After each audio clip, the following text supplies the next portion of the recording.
Alors oui, d'ailleurs, il faut que je vous explique. Il y a eu un dépôt de plainte avec constitution de partie civile contre monsieur Jakubowicz. Hein, donc la plainte, elle est là. Elle a été déposée par maître Stefano et maître Mirabeau, mes avocats. 2 courageux avocats. Donc contre Jakubowicz, contre X, contre tous ceux qui... enfin, a priori, c'est la LICRA et Jakubowicz, hein, qui ont défini la quenelle comme un salut nazi inversé. Ça vient de son imagination à Jakubowicz. Hein. Donc il va falloir qu'il réponde devant les juges. Donc il est mis en examen. Et personne n'en parle. Pourtant, ils ont fait une dépêche à AFP. Hein. Donc, ils ont envoyé, comme ça se fait couramment, maître Mirabeau et Stefano, alors qu'on parle de la quenelle un peu partout, ils ont envoyé leur dépêche à AFP. Et donc, ils expliquent pourquoi on porte plainte. Mais là, non. L'AFP, ils ont dit, oh là là, qu'est-ce que c'est que ça? Non, mais nous, voilà. Faut que je joue directement avec Jérusalem, apparemment. Donc là, pour ça que ça va être assez intéressant. Hein. Parce que dans un sens, ils relaient tout et n'importe quoi, et dans l'autre sens, ils ne veulent pas en parler. Alors bon, évidemment, dans cette réponse à l'AFP, enfin dans cette dépêche, il précise qu'est-ce que le geste de la quenelle. Sur un plan juridique, c'est quoi? C'est un bras d'honneur détendu. Bon. Alors, la définition de la quenelle, si je devais en donner une, parce que tout le monde l'attend, Dieudo, vas-y, donne une définition. C'est marrant, ça fait déjà à peu près 10 ans que j'en fais des quenelles. Mais je crois que la meilleure définition nous vient de Romain. Romain, je le cite à chaque fois, c'est l'ange de la quenelle, celui qui a donné à la quenelle cette aura à la fois mystique, à la fois courageuse et de plein de panache. Romain, c'est une histoire incroyable. Moi, je vais vous la raconter encore une fois. Romain, c'est ce jeune homme de 17 ans qui nous a quittés il y a 1 an maintenant, précisément. Alors c'est une histoire incroyable. 1 an avant notre rencontre, Romain avait été approché par l'association Make-A-Wish. Bon, vous excusez mon anglais, mais on n'est pas là pour donner des cours d'anglais. Fais un vœu, quoi. Alors c'est une ONG américaine reconnue par les Nations Unies. Donc, déjà j'ai envie de dire, méfie-toi. Mais bon, tu sais, quand tu es dans le malheur, que tu as un enfant qui a le cancer, tu les laisses faire.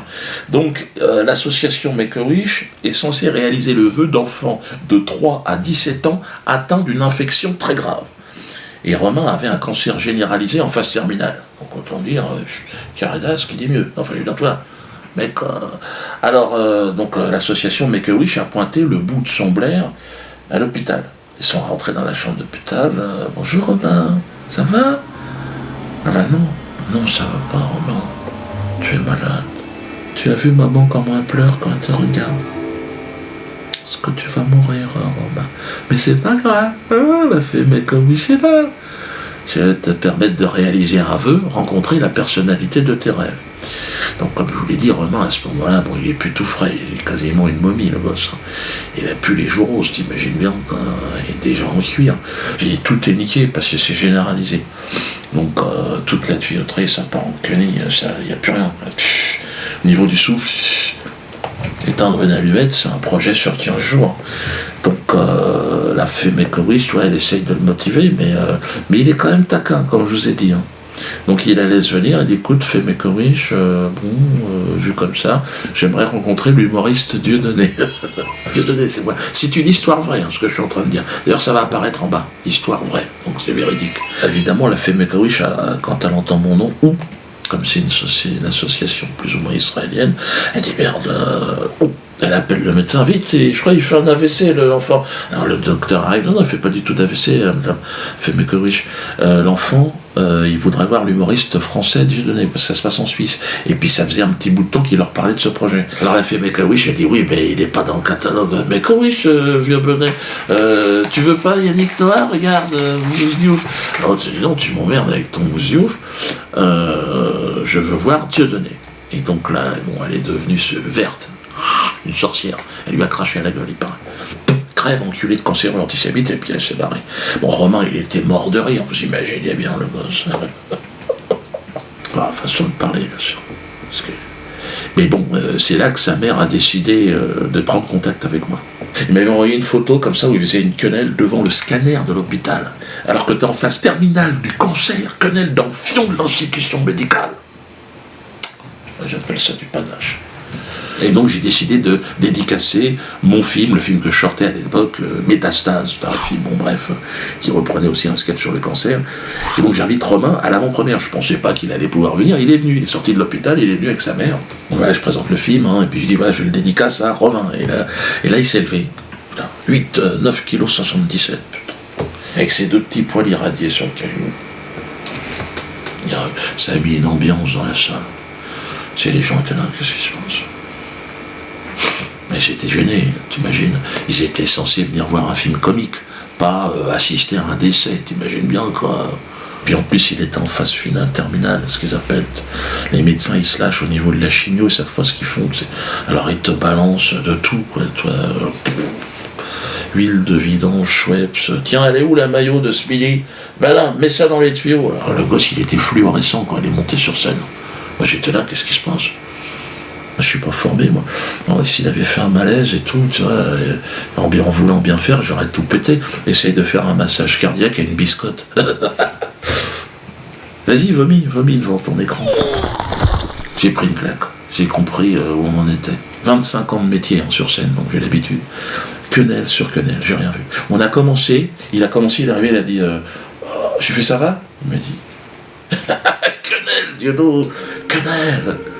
Parce que il était au pied du mur, le mur qui sépare le monde des vivants du monde des morts, tu vois.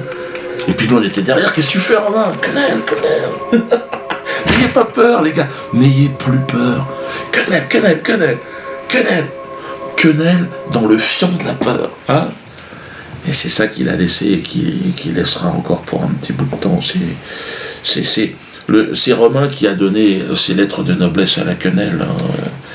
Geste de panache, de courage et de foi en même temps, à la fois révolutionnaire et mystique. On s'est libéré dans nos têtes, donc ça on ne peut pas revenir en arrière. La quenelle est en train de bouleverser cette société. Et je dois dire qu'il faut se rapprocher au maximum de ce que Romain nous a laissé, c'est-à-dire le courage, et de ne plus avoir peur. Il ne faut plus avoir peur, on avance. Alors évidemment, le maître esclavagiste, le maître banquier, c'est lui qui dirige tout dans nos vies. Le maître banquier.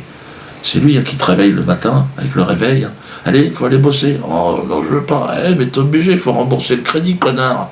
Donc vas-y, allez, va bosser. Non, je veux pas bosser. T'as loupé le métro. Ah ben voilà, marche, connard. Et alors t'arrives au boulot, allez, bosse. Tu veux manger? Non, bosse d'abord, bosse. T'as fini? T'es fatigué? Allez, rentre chez toi. Allez, vas-y, allume ta télé, baisse ta femme, mange, consomme. Et si tu veux pas, t'es un mauvais esclave. Et le maître esclavagiste, il est même capable de dire raciste. T'es un raciste. Bien sûr, pourquoi pas. Raciste, il y en a partout. Donc les gars, un mauvais esclave devient très vite un raciste. Donc c'est ça que j'ai remarqué. Donc rendez-vous à 18h au Théâtre de la Main-d'Or. Donc on va glisser des quenelles.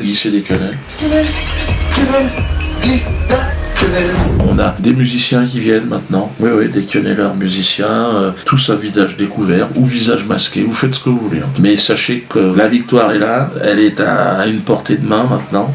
Continuons et puis glissons des quenelles. N'hésitez pas aussi à les mettre sur vos Facebook, mettez des quenelles partout. Qu'ils soient noyés de quenelles. Le maître esclavagiste, il est en panique, vous le voyez. Et donc ils veulent nous terroriser. Et de manière complètement illégale. Vous vous souvenez du discours de Valls, écoutez-le. Mes chers amis, ces tristes voix qui se déchaînent, qui transpirent la haine, et notamment sur les réseaux sociaux, nous devons les combattre. Et je l'ai déjà dit à de nombreuses reprises, à La Rochelle, où il y a encore quelques jours, à l'occasion d'un beau colloque où nous étions avec Christiane. Je pense aux propos de ce Dieudonné qui ne fait plus rire personne depuis bien longtemps. Il crache à la gueule en permanence, ce mec. Ouais, je serai l'ennemi de la République, mais réveille-toi, putain. L'ennemi de la République, mais c'est le chômage, c'est le travail, c'est la santé, c'est la sécurité, c'est pas l'humour. Enfin, t'es malade ou quoi? Vous êtes fous, les mecs. Alors là, il y a eu un piratage de mon site. Ils ont donné en pâture le nom de gens qui venaient faire des quenelles sur le site. Alors là, par contre, il n'y a pas de problème. Le mec, les pirates, ils ont le micro, on leur tend. Alors, merci, quasiment merci. J'ai voulu, premièrement, démasquer les queneliers. en diffusant leur nom, prénom, adresse, profession, adresse email. Et deuxièmement, j'ai voulu nuire à Dieudonné financièrement, étant donné qu'il vit en grande partie grâce à son site, grâce à Internet. Je pense que d'avoir diffusé sa base de données, forcément, ça lui ralentit ses ventes, en fait. Les esclavagistes veulent nous faire peur. Donc c'est ce qu'ils ont toujours fait dans les champs de Cannes. Regardez, méchant! Ils fouettaient devant les autres pour que les autres se calment. Le méchant, c'est celui qui exploite le peuple. C'est pas l'inverse. Là, on nous dit, la Canelle, vous êtes méchant. Non. C'est comme si un esclavagiste était dans un champ, comme ça, et c'est raciste. Non, t'as pas compris. C'est pas comme ça que ça marche. Si votre nom a été injustement mis en avant, enfin, sans qu'on vous demande, suite à ce piratage, on s'est servi de votre identité, on l'a mis en public comme ça, avec une photo de quenelle ou je sais pas quoi, et que vous voulez vous plaindre, vous avez été menacé, parce qu'ils menacent aussi. Donc n'hésitez pas à porter plainte. Nous avons donc mené dans ce sens, nous avons constitué une association, l'association des justes. Il me semble que le nom est parfaitement justifié, car s'il y a eu des justes en France, ce sont des maîtres quenelliers. Il ne peut en être autrement. Nous avons 2 avocats qui vont s'occuper personnellement de cette affaire. Maître Isabelle Coutempère et Maître Albéric de Gaillardon. Alors je leur ai dit, attention, vous allez avoir des pressions. Ils ont dit, on n'en a rien à foutre. On va s'occuper donc des justes parmi les justes. Nous avons décidé donc de nous organiser. Donc il y aura aussi en copie jointe à cette vidéo donc le texte qu'il va falloir que vous nous renvoyiez avec une photocopie de votre carte d'identité. Tout ça au 1 route des Voiliers. De toute façon, l'adresse va apparaître là. Donc voilà, vous voulez vous plaindre. Une photocopie de votre carte d'identité, votre adresse mail, votre téléphone, plus vous remplissez le petit formulaire qui est en pièce jointe. Vous avez compris ou pas? Donc Kuckerman, attends-toi à un procès, l'ALICRA procès, et puis tous ceux qui ont été emmerdés avec ce piratage, on y va les gars, on avance. Le pirate qui, pareil, lui, il bombe le torse, mais bon, c'est pareil, je veux dire, c'est le genre de rat, si tu veux, avec la moustachu, la ratatouille, avec les moustaches. Sacré rongeur. Et tes leçons de morale, en tant qu'esclavagiste, si tu veux, on en a rien à branler. On te pisse à l'arrêt, toi. Parce qu'il faut que tu comprennes bien ce qui se passe. Déjà, si t'imagines quand on parle à valse et à tous tes maîtres, tes machins, et à Kuckerman et à machin, donc t'imagines ce qu'on pense de toi. C'est pas un capot qui va nous faire revenir en arrière. Donc on n'en a rien à branler, et puis non seulement on va continuer à glisser des quenelles, tous azimuts, 100%. Oui, je termine évidemment par l'hymne, ce qui devient l'hymne. Alors il y aura un deuxième couplet, on est en train de travailler dessus. Donc François, la sens-tu qui se glisse dans ton cul, la quenelle. Donc derrière vos écrans, n'hésitez pas. François, la sens-tu qui se glisse dans ton cul, la quenelle. François, la sens-tu qui se glisse dans ton cul, la quenelle.